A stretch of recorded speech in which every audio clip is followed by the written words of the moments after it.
Hello, so my name is Feng, and I'm a PhD student at the University of Manchester. This paper is called Between Autopoiesis and Neoliberal Self-Fashioning, the Dialectics of Self-Construction in Single-Player Role-Playing Games. And this paper started with me wanting to think about the relationship between the concept of self-construction, thank you, and its meaningfulness for a particular kind of subject, and the freedoms offered by computer games in general in the context of the issue of governmentality in the games. I decided to narrow it down to single-player RPGs and to look at one example in particular, leveling up in The Elder Scrolls IV Oblivion, but I think some of the conclusions and thoughts here may be more generalizable than to this genre. So the basic hypothesis is that self-construction is meaningful to contemporary subjects or players because it is ambivalent between two possibilities. First, neoliberal self-fashioning, and second, the ethico-aesthetic projects of the refusal and transformation of the self, which I will call autopoiesis, following Timothy O'Leary's interpretation of Foucault's late work. This ambivalence arises from a particular context, which is that of the intensification of techniques of governmentality that rely on freedom as their condition of operation. So I'll talk a bit about the political theory, which sets the scene for the kind of subject who might be playing the game before moving on to the analysis of the game itself. The framework I'm using does not concern the conscious intersubjective meanings that computer games have for their various kinds of players, but takes after Foucault's interest in a philosophy of the concept rather than of experience. The meaningfulness arises from the historical position of a particular kind of subject, the neoliberal subject, for whom autopoiesis bodes a genuine promise of detaching themselves from being constructed in a normalizing way that limits its potential for their self-flourishing, and for whom neoliberal self-fashioning reinforces the forms and anticipated reward with which they are already familiar. So a lot has been written about the transition from Foucault's notion of disciplinary power, which is addressed to bodies, to non-disciplinary power. The latter is termed by Foucault biopolitical power, and then later as techniques of governmentality. This form of power supposedly acts directly on life operating on the private realm, on the domain of self-construction, and on the activity of who we make ourselves. It is not that disciplinary power has been absolutely supplanted, but rather that there has been what Jeffrey Nealon calls an intensification of power. Power has become increasingly light and efficient. Marxist theorists Pierre Dada and Christian Laval talk about this state of affairs producing what they call a neoliberal subject, one for whose subjectivity must be involved in the activity that they are required to perform. Foucault notably wrote that the new governmental reason needs freedom. Therefore, the new art of government consumes freedom. It must produce it, it must organize it. The new art of government therefore appears as the management of freedom. For Dada and Laval, neoliberalism is this new mode of governmentality that acts on the conditions of actions, not the curtailment of actions through threats of punishment. Those conditions are ones of constant competition, risk assessment, and calculative evaluation that they frame under the rubric of a neoliberal rationality. The challenge that they or anyone else who wants to define this rationality face is how to keep it sufficiently open and flexible to account for it not being a list of proscriptions on actions, but the conditions of action, whilst also giving it the rigor or precision for us to understand when it has been thwarted or the degree to which it has been instantiated in various practices. A bit more on this later. Neoliberal self-fashioning, then, is the process by which subjects produce themselves into subjectivities conducive towards the perpetuation of neoliberal capitalism. It requires the belief that the realization of one's individuality is the most authentic aspiration, and that this is best done through particular means. The contemporary version of self-care is in managing a business portfolio, developing strategies for learning, marriage, friendship, educating one's children, and managing the capital of personal enterprise.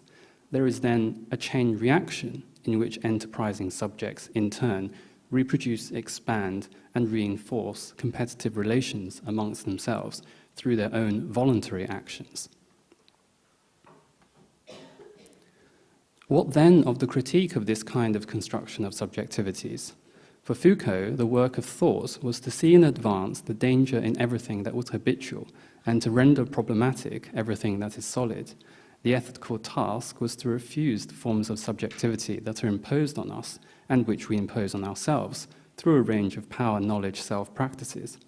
How are we able to do so when they determine who we are is a question that he perhaps never satisfactorily answered and marked for some the break between his late period with his middle and early periods. But he was consistently preoccupied with how to foreground the lines of fragility that run through our forms of subjectivity as a means of getting rid of the subject itself and in order to open up the space of freedom of possible transformation.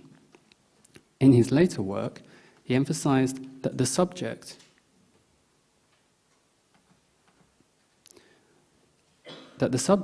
is not an unalterable substance, but rather a form that is capable of transformation. This could be accomplished by detaching oneself from oneself, a kind of straying afield or wandering away from the self, which was necessary to refute the kinds of subjectivities that are constructed along predetermined lines. It could not, however, be a prescriptive kind of transformation along preset principles, but had to be one that one discovered for oneself. As a comparison, Dardau and Laval argue that neoliberal self-fashioning is concerned only with simply enhancing the effectiveness of relations that one has with others, without any further questioning. The neoliberal self-construction is not a transsubjectivation, which would involve aiming at a beyond the self that establishes a break with the self and self-renunciation, nor is it a self-subjectivation whereby one would seek to attain an ethical relationship to the self independently of any other goal, whether political or economic. These are the two terms proposed by Foucault to explain the difference between Christian asceticism and the Hellenistic era's more praiseworthy culture of the self. So it is in fact an ultra-subjectivation whose goal is not a final stable condition of self-possession, but a beyond the self that is aligned with the logic of enterprise, and over and above that, with the cosmos of the world market and market valorization as self-valorization. But there is probably much more complexity and ambivalence here than Dardau and Laval assume. Whilst it would be a mistake to declare the distinction between neoliberal self-fashioning and autopoiesis indistinguishable in principle, to refrain from making any judgments whatsoever, we need to be speculative and inquiring in our approach. Making this distinction should not be through rigidly formulaic diagnostic guidance, but via a tireless attempt to grasp the totality of contextual interrelationships, to cling to a non-dogmatic mindset that pursues committed analysis, even as it recognizes the fixity of those presuppositions is in doubt. And this is where Jameson's concept of totality as an unrepresentable horizon is perhaps relevant, and I've already said a few things about that. But it is this ambivalence that we need to keep in mind when we ask the following question. Is there a connection between the trajectories along which games have developed and the intensification of techniques of governmentality that have advanced the production of subjects who turn to neoliberal self-fashioning? In contrast to old classic games that simply escalate in difficulty, and this may be a bit of a simplification, like Tetris or Pac-Man, contemporary single-player RPGs are more varied in what they demand from players. Additional and further gameplay at higher levels in those classic games was arguably qualitatively of the same kind, only speedier, more intense, less forgiving of mistakes. This could be framed as a straightforward gameplay contract between the player and the game. If the player did not enjoy the game, its rhythms, its aporias and epiphanies, they would know that there was little point in progressing to play more of the same. On the other hand, contemporary RPGs feature a disparate range of challenges that may be unenjoyable, existing alongside more enjoyable ones, yet are often necessary not only for unlocking another part of the game, but for the realization of the player's self-set goals. This emphasis on anticipation and deferral is prevalent among many games across different genres, but perhaps especially so in RPGs. However, it is the self-set nature of this deferral that is of particular interest here, and the relationship between this and neoliberal self-fashioning, or autopoiesis. Almost all single-player games make the player responsible for the continuation or discontinuation of the game.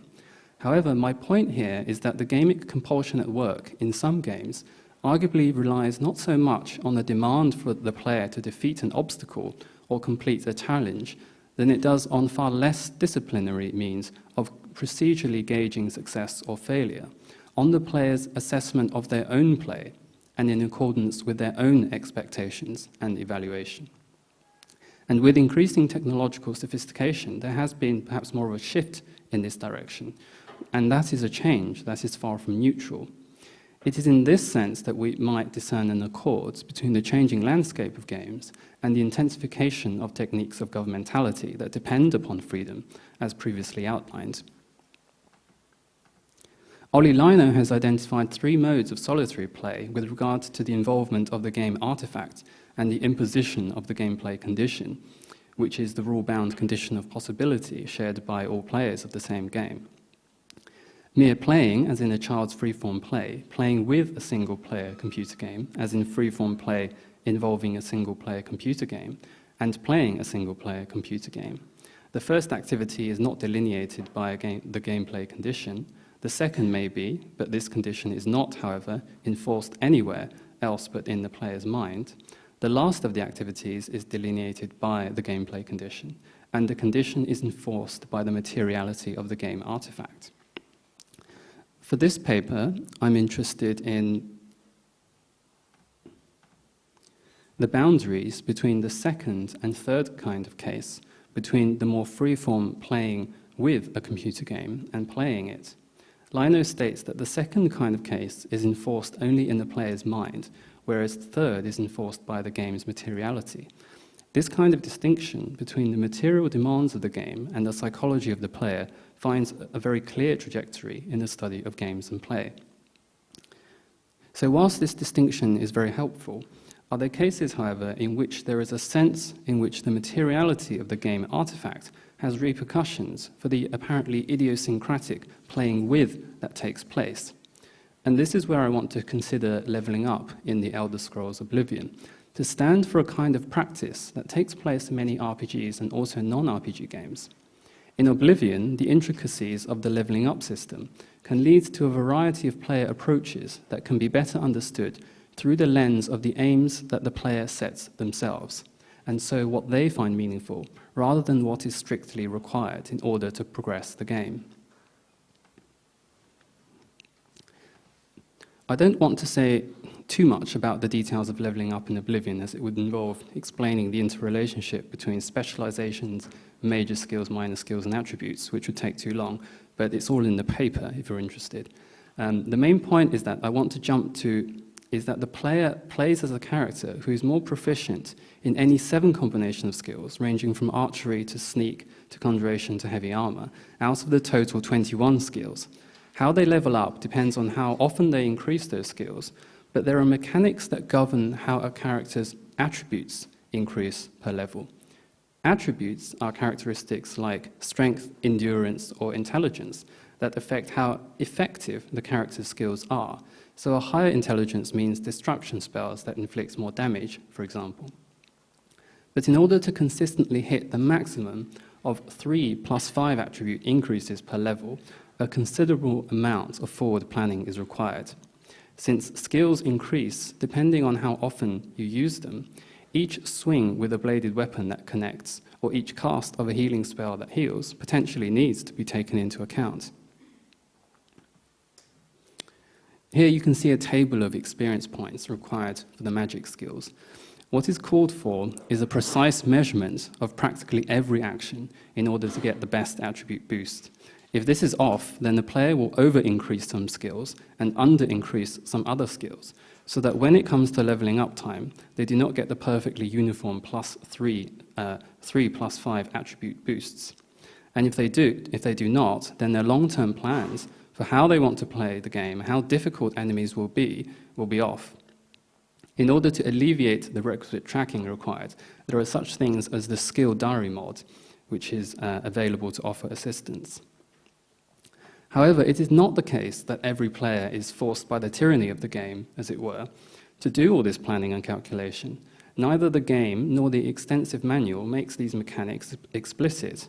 Some players will have given no thought whatsoever to these mechanics and simply played the game as it suited them. And crucially, those players could complete the game and could, especially if they had suitable combat strategies, hold their own at the higher difficulty levels. Although it is not necessary, a good proportion of players, however, may have given varying degrees of thought to which skills to level and when to do so. And here are 3 hypothetical approaches that differ in how devoted they are to maximizing these attributes. And these examples are by no means exhaustive. So one possible scenario involves a player who is after the feel of how Oblivion plays once they have maxed out all the attributes at the earliest level, which is 25, knowing that since enemies scale and level with the player, efficiently leveling up to level 25 and then stopping means that they have reached a peak of in-game effectiveness.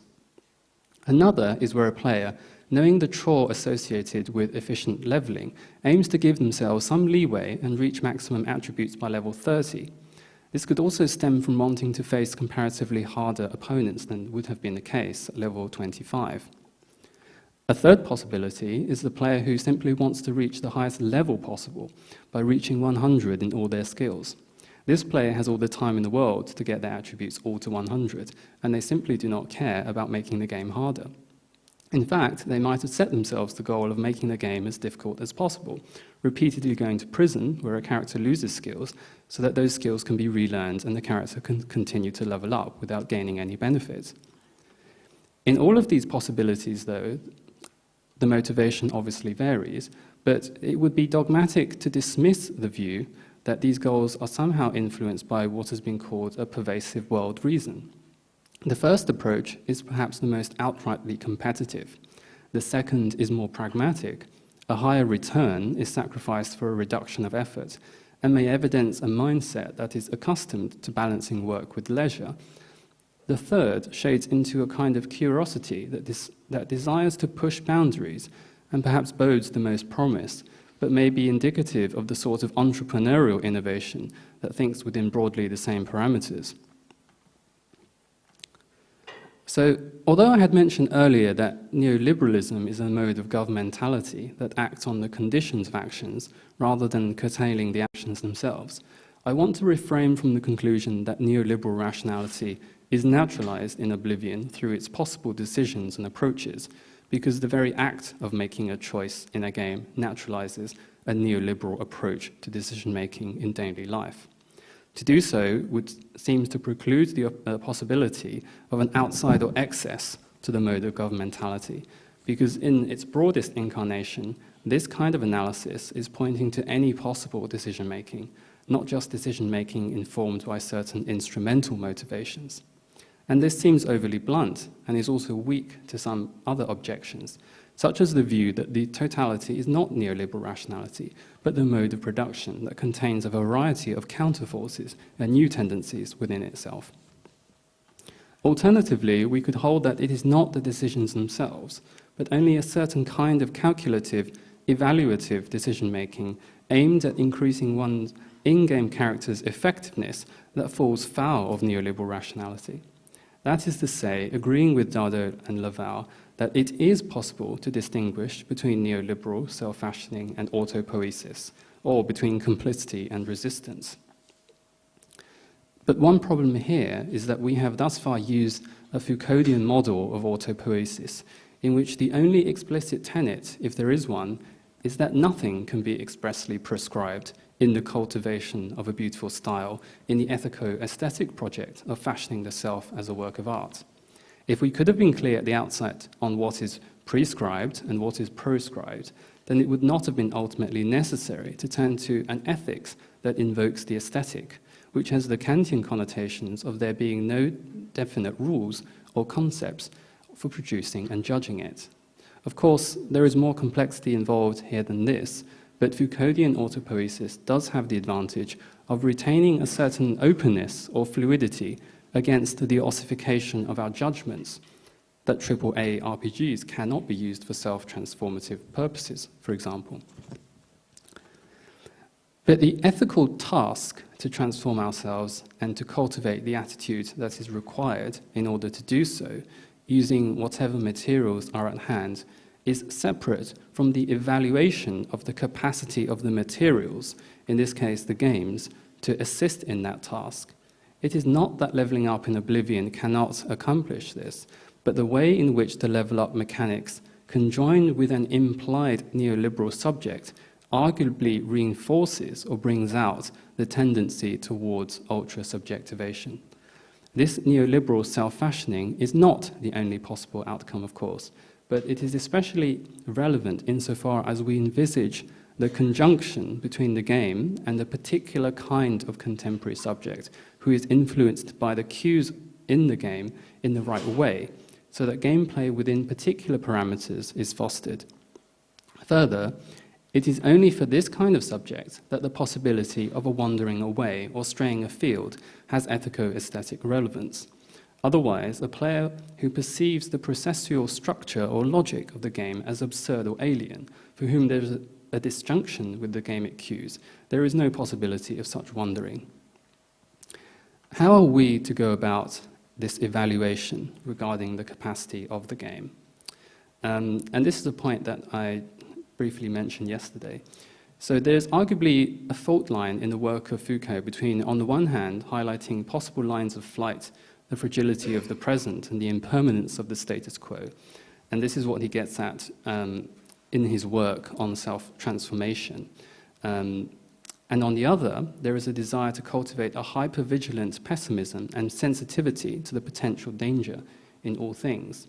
This chimes with the earlier work on how subjects are discursively constructed, and also with Neelan's interpretation of intensification, the decorporealization or intensification of power.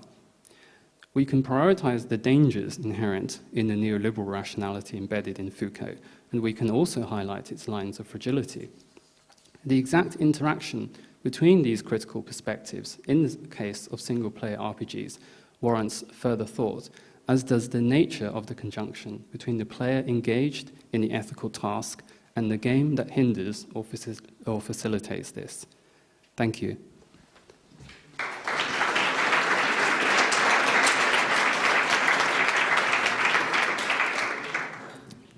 I probably went over time, so apologies for that. Yes, a short discussion, I think. Yeah, thank you for the talk.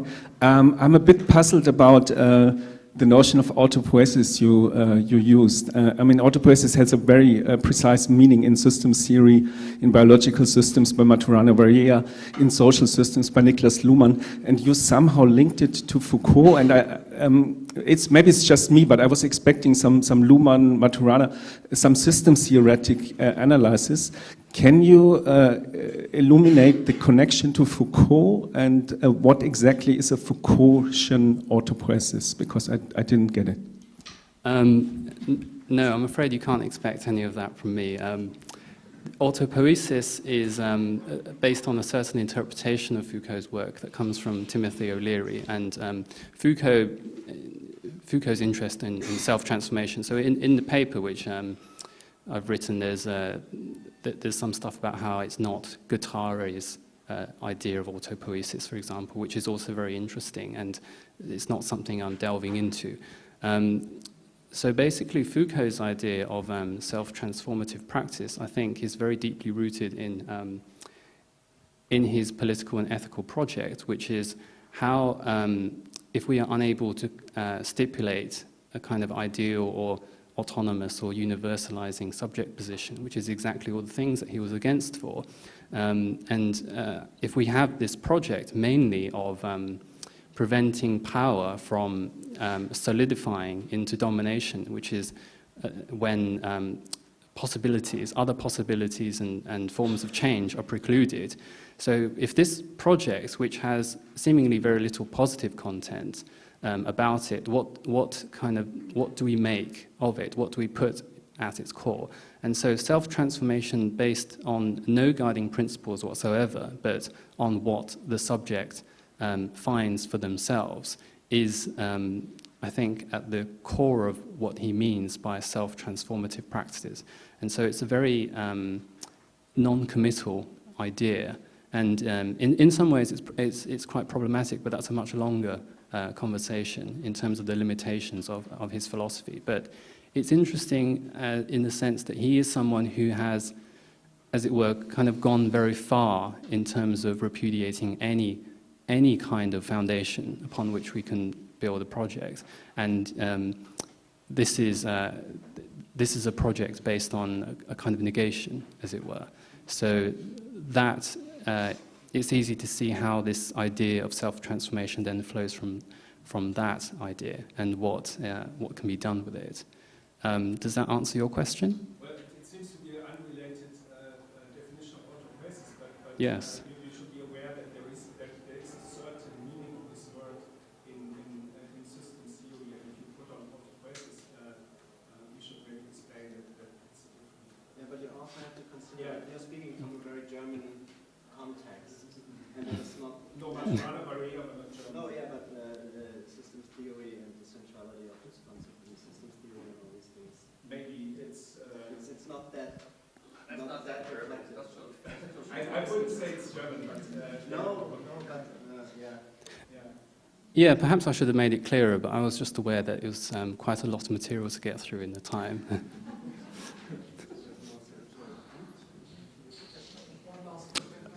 Okay, thanks, Feng, for another stimulating paper. I just want to say one little thing about the autopoiesis and then get to my question, because you do say in the paper that you explicitly say that you don't mean Guattari's kind of rendition of Maturana and Varela's version of autopoiesis, and you say there that Guattari is kind of trying to align himself with Foucault. I think you say that by using autopoiesis. But I just want to ask you, Foucault himself he doesn't actually use the term autopoiesis, right? No. Okay, so that brings me to my question, my question about your paper, which is really interesting, is, if I understand it correctly, you're saying that neoliberalism provides the conditions for both what did you call it? Not self-improvement? So I'm using self-construction here as the umbrella term to self-construction. incorporate both those two poles of Right. autopoiesis and neoliberal self-fashioning. Okay, so my question is about the relationship with Oblivion and just the details of your what I think. I want to ask you: are you saying that in the same way that neoliberalism provides the conditions for self-construction, that RPG games like Oblivion reenact that kind of structure of conditions for self-construction, and therefore neoliberalism or global capitalism itself is using the gaming subject or the playing subject to recreate and extend itself as a system?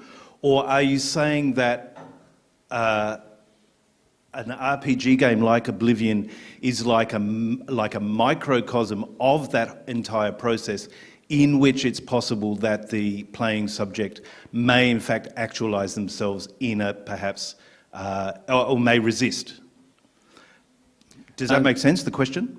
Yeah, I think so. Yeah, that's an interesting question. I basically think that, just to add another thought to that, it's about the worry that a certain critical perspective, when applied to this kind of analysis, which looks at, for example, governmentality or neoliberal rationality, can easily find it in anything that it looks at. But on the other hand, of course, there's the interesting phenomenon of games, and in some ways, I think the analysis does work when it's applied to games, but it has its deficiencies.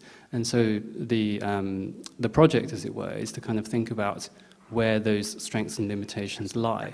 So it is, very possible that this kind of pervasive world reason, or however we choose to think about it, comes into the game form. And of course, the time in which computer games developed and the circumstances are all relevant in this regard. So, I think your point is a very valid one, and I just want to kind of raise that additional point about the worry which is there as well.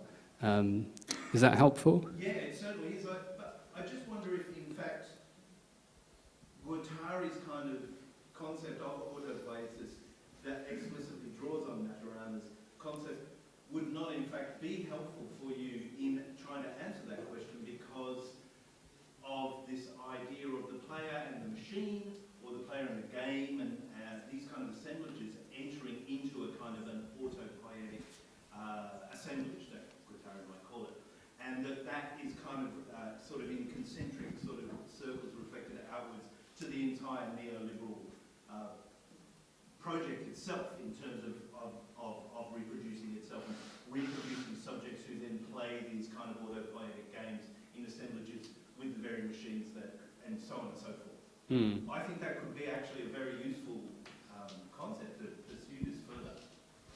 I think in some ways, I'm not so as familiar with Guattari's work as I am with Foucault's, but I think Guattari's idea is in many ways more interesting or more radical, because Foucault is he's limited by some of his prior commitments. So when Guattari thinks about autopoiesis, he thinks about the possibility of removing this ontological curtain between the self and the other, which is something that Foucault does not really get at. I mean, he's written about how it might be possible to abnegate subjectivity altogether, but he doesn't really write so much about that. And so the idea of subjectivity is something that he takes from Nietzsche, which is based on this initial coercion, which I think he positions around about the time when modernity occurs.